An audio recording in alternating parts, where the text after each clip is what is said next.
Assalamualaikum warahmatullahi wabarakatuh. Bogorian, kembali lagi bersama saya di podcast Bicara Bogor. Sudah lama tidak berjumpa ya kita. Seperti biasa nih kita akan ngobrol seputar Bogor dan juga isinya. Kali ini kedatangan aktivis pergerakan mahasiswa Islam Indonesia, Komisariat Institut Pertanian Bogor, Kang Rizky Akbaryanto Bina Samudra. Halo, selamat siang Mas Rizky. Siang, Mbak. Sehat, Mas? Alhamdulillah. Alhamdulillah. Baik-baik saja. Iya. Nah, kebetulan nih teman-teman kita kedatangan aktivis pergerakan nih, pemuda aktivis gitu ya, pemuda aktivis gitu kan, pergerakan lagi gitu ya. Nah, Kang Rizky, kebetulan sekali nih Kang Rizky datang di akhir tahun 2023. Sebentar lagi kita akan pemilu ya, Mas? Nah, Betul ya? Nah, berbicara 2024, tentu di tahun itu ada pemilu dan juga mumpung hari ini kedatangan Mas Rizky gitu ya, kita bahas kali ya soal pemilu dan juga terkait PMII mungkin ya. Mungkin teman-teman juga di sana ada yang bertanya gitu ya seputar PMII, lalu pergerakannya itu seperti apa untuk masyarakat gitu ya. Nah, Mas Rizky, ini kita banyak pertanyaan nih. Siap-siap ya, Mas ya? siap. Kita mulai dulu ya dari pertanyaan yang pertama. Itu Mas Rizky biasa disapa Mas Boy. Betul. Ya. Mas Boy nih, kenapa Mas Rizky memutuskan untuk menjadi aktivis pergerakan? Lalu kenapa nih harus PMII gitu? Dan kenapa PMI juga menjadi labuan rumah untuk Mas Rizky? Sebelumnya latar belakang saya masuk ke dalam PMII sebelum menjadi aktivis pergerakan itu kan harus menjadi kader PMI terlebih dahulu, Mbak. Jadi latar belakang saya ini ada mandataris dari Mas atau kerabat saya di Cirebon sendiri yang mengarahkan saya bahwasannya ketika masuk kampus disarankan untuk masuk organisasi yang bernama Pergerakan Mahasiswa Islam Indonesia. Kemudian berangkat daripada itu saya mengikuti pintu awal masuk ke dalam PMI sendiri dan ternyata saya berlabuh di PMI itu alhamdulillah saya sangat bersyukur karena manut terhadap saran yang diarahkan oleh Mas saya sendiri. Di dalam PMI sendiri itu sangat kompleks, Mbak. Berhubung saya dari kampus IPB yang secara tipologi itu eksakta, saya merasa dahaga ketika tidak masuk PMI, yang dimana PMI sendiri memfasilitasi laboratorium sosial. Karena kampus eksakta dan beserta turunannya yakni mayoritas tentang sains, saya kekurangan laboratorium sosial dan di PMI lah saya berdiaspora. Kemudian banyak sisi menarik dari PMI, banyak kurikulum yang di kampus dan di luaran sana tidak saya dapatkan, dan melalui wasilah PMI sendiri saya mendapatkan dan ditempa sedemikian rupa. Oke. Berarti awal mulanya dari masnya Mas Rizky ya? Betul. Oke. Nah, Mas Rizky, untuk pertanyaan yang kedua, apa sih yang menjadi pembeda antara PMII IPB ataupun organisasi eksternal lainnya, dan apa yang menjadi daya tarik PMII IPB tersendiri gitu, Mas? Mungkin untuk yang setiap organisasi itu kan memiliki karakter dan identitasnya masing-masing. Dan setiap organisasi sendiri memiliki kiblat, memiliki kompas arah geraknya masing-masing. Mungkin orientasinya bisa relatif sama, tapi untuk cara menggapai suatu titik orientasi kita bisa berbeda, Mbak. Di PMI sendiri, kenapa saya ber-PMII? Karena PMI ini secara ideologi menggunakan ideologi aswaja alus sunnah wal jamaah. Karena saya berhubung dari kaum Nahdlatul Ulama, dan saya pun cari organisasi yang relevansinya dengan latar belakang saya tersebut, Mbak. Mungkin yang jadi pembeda itu ketika dengan organisasi internal, yakni bahwasanya internal hanya berputar-putar masalah proker, tidak fokus kepada branding pengembangan diri, kemudian di dalam organisasi internal adanya demisioner. Mungkin Mbak juga mengenal ada demisioner selesai masa kepengurusan, dan mungkin pasca dari selesai kepengurusan itu agak renggang masalah kebersamaan dalam lingkap pertemanan karena memiliki latar belakang dan background fakultas masing-masing yang berbeda. Tapi di PMI ini menarik, Mbak.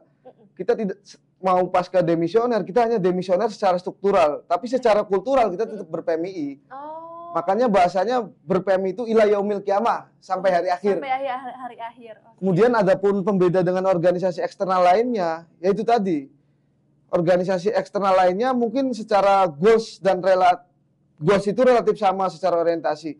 Tapi cara menggapai kita, dan itu mungkin yang berbeda. Iya. Oke. Berarti ada perbedaan tersendiri gitu ya.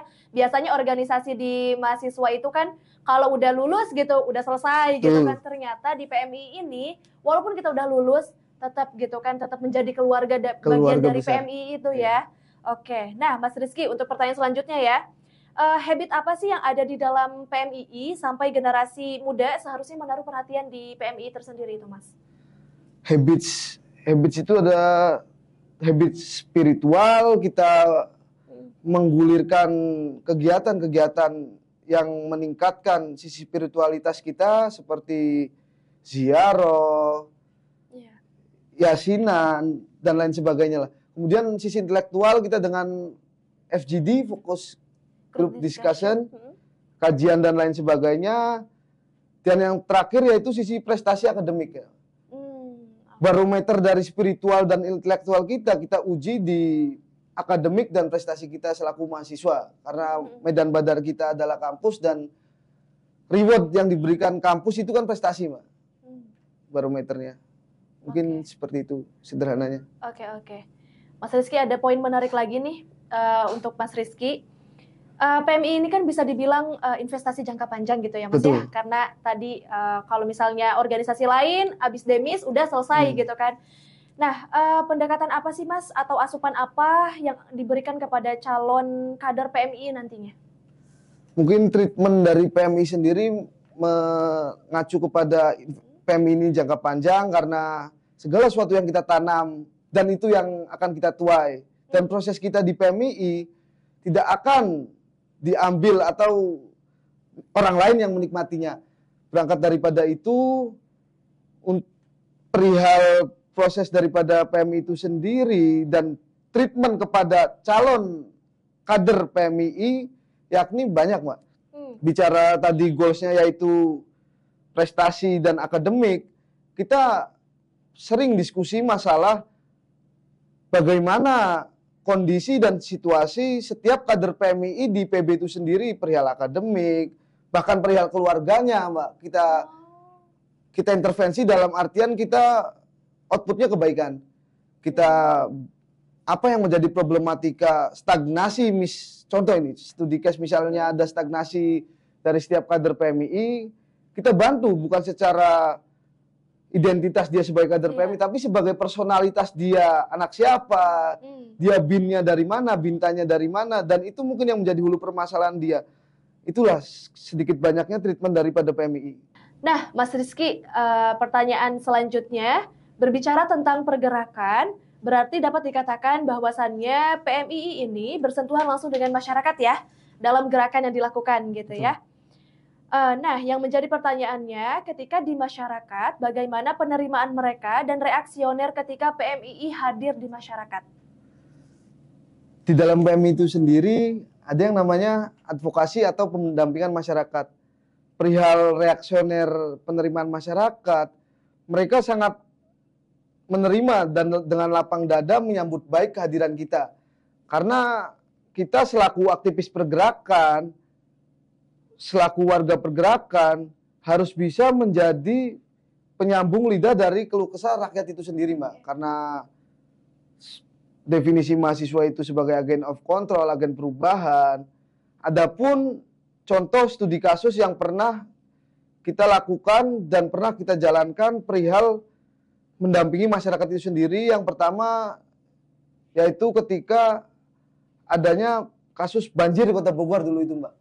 Dan kita analisa apa yang menjadi penyebab atau sababia adanya banjir sendiri, dan kemudian kita serap aspirasi dan melakukan respondensi kepada masyarakat, dan kita pertanyakan kepada pemangku kebijakan bagaimana kinerja mereka, apakah berbanding lurus dan atau berbanding terbalik dengan realitas yang ada di lapangan.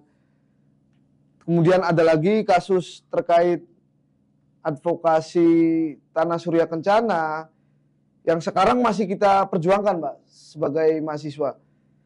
Di mana bahwasannya ada suatu ahli waris yang secara kepemilikan harusnya memiliki tanah tersebut karena menjadi ahli waris dari bapaknya sendiri yang sebagai pejuang, dan tanah tersebut dikaruniai oleh negara, dan kemudian sekarang menjadi sengketa, Mbak. Kita akan perjuangkan itu, bagaimana win-win solutionnya, dan bagaimana juga agar dari pihak ahli waris atau pihak pemerintah, stakeholder terkait, mendapatkan titik temu yang produktif lah, Mbak, atau kondusif, dan sama-sama saling menguntungkan kedua belah pihak, tidak ada yang saling dicederai. Ya, okay.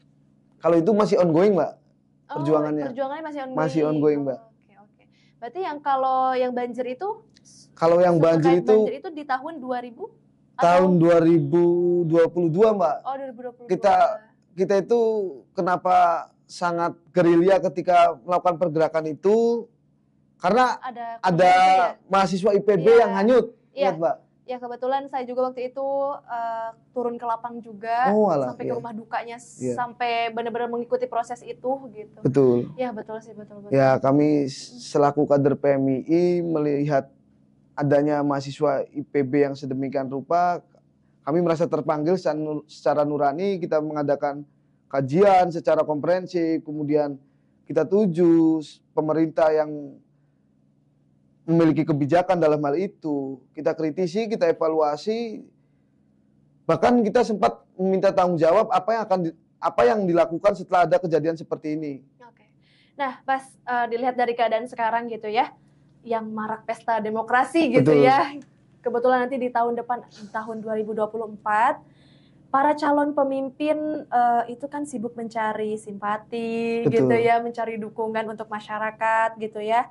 Nah, menurut Mas Rizky, mewakili para pemuda masa kini, pemimpin seperti apa sih yang dibutuhkan oleh negeri ini? Saya mulai dari bahwasannya momentum politik ini kan menjadikan titik 0 kilometer bagaimana negara dan bangsa ini ke depan, Mbak. Ya.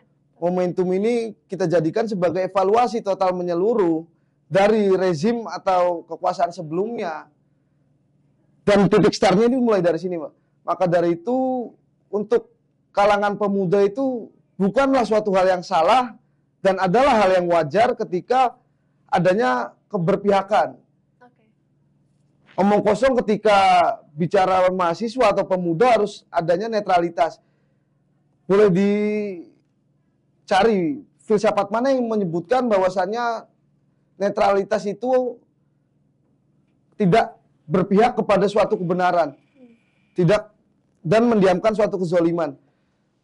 Nah, berangkat daripada itu, bahwasannya positioning kita selaku mahasiswa dan pemuda, saya tidak pernah menyalahlimpahkan kepada mereka-mereka yang mendukung paslon, baik itu eksekutif, baik itu legislatif, dan lain sebagainya. Tapi yang salah fatalistik itu ketika suatu yang mereka dukung ketika sudah disahkan atau ketika sudah dilantik dan mereka sudah tumpul, tidak ada kritik, bahkan tidak ada programatik yang diserahkan dan tidak ada bundelan kebijakan untuk perubahan, lantas apa yang diperjuangkan oleh mahasiswa itu sendiri? Oke. Berarti butuh pemimpin yang betul-betul mendengar aspirasi masyarakat juga, bukan dari kalangan mahasiswa tersendiri gitu ya, Mas ya? Oke. Nah, Mas Rizky, ada lagi nih. Kita kan kebetulan saya juga sebagai masyarakat gitu ya, Mas Rizky ya, banyak mengeluh dengan situasi kondisi negara saat ini gitu ya.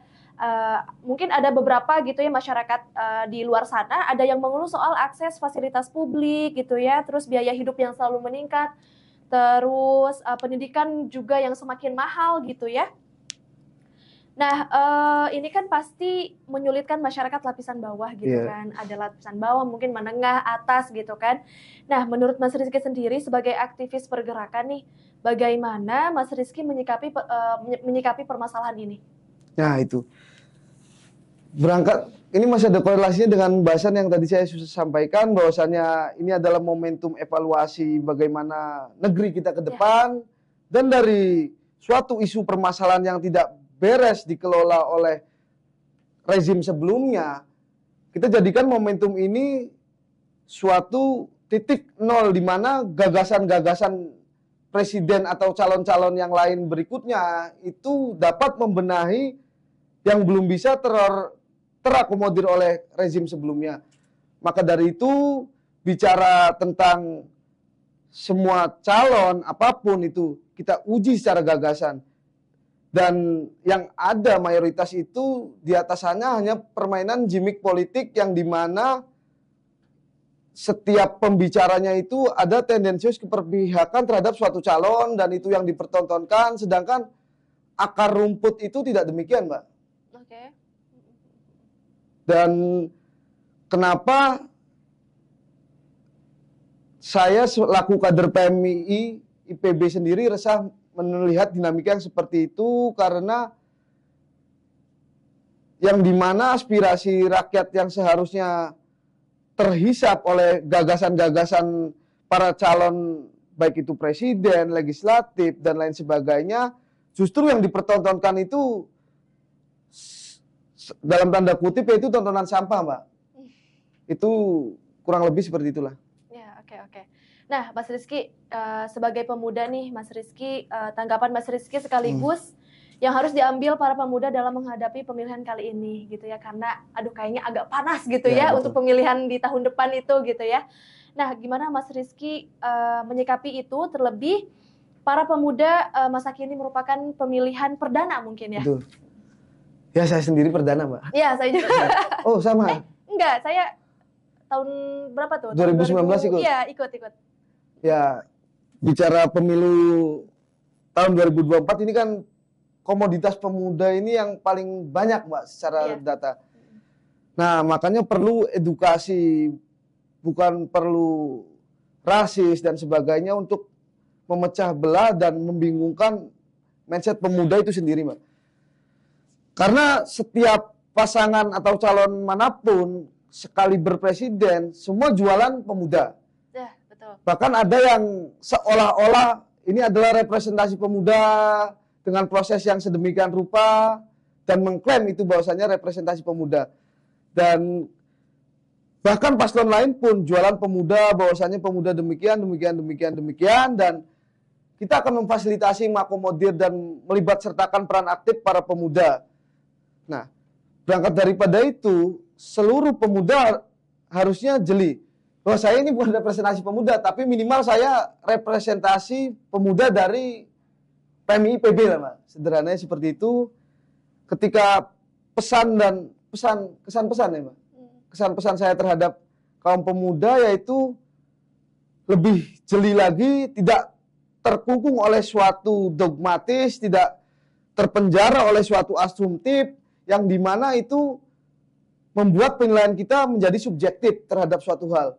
Sedangkan kita harus bisa memfilterisasi mana suatu hal yang validitasnya harus kita pertanyakan, mana suatu hal yang konkret, dan itulah yang menjadi langkah dari titik 0 km kita membawa perubahan negeri kita ke depan. Jangan sampai kita salah pilih, salah langkah dalam menghadapi momentum ini. Nah, momentum ini adalah momentum besar, tapi itu suatu debatable lah. Kita bisa independensi dan lain sebagainya, tapi yang bisa dipastikan adalah suatu pemerintahan mengalami restart ketika demokrasi besar-besaran saat ini dan menjadi titik awal di mana rezim akan terbentuk ke depannya, dan masalah suatu isu dari tadi akses, kemudian pendidikan, dan reformasi hukum lah saya tambahkan, itu bergantung kepada bagaimana rezim ini terbentuk ke depan. Dan sikap kita selaku pemuda harus mengambil peran strategis di mana kita bisa mempengaruhi perubahan mulai dari nol lah. Karena sebelumnya perubahan-perubahan yang PMI IPB lakukan sendiri itu perubahan yang bukan mulai dari nol, Mbak, bukan dari nol.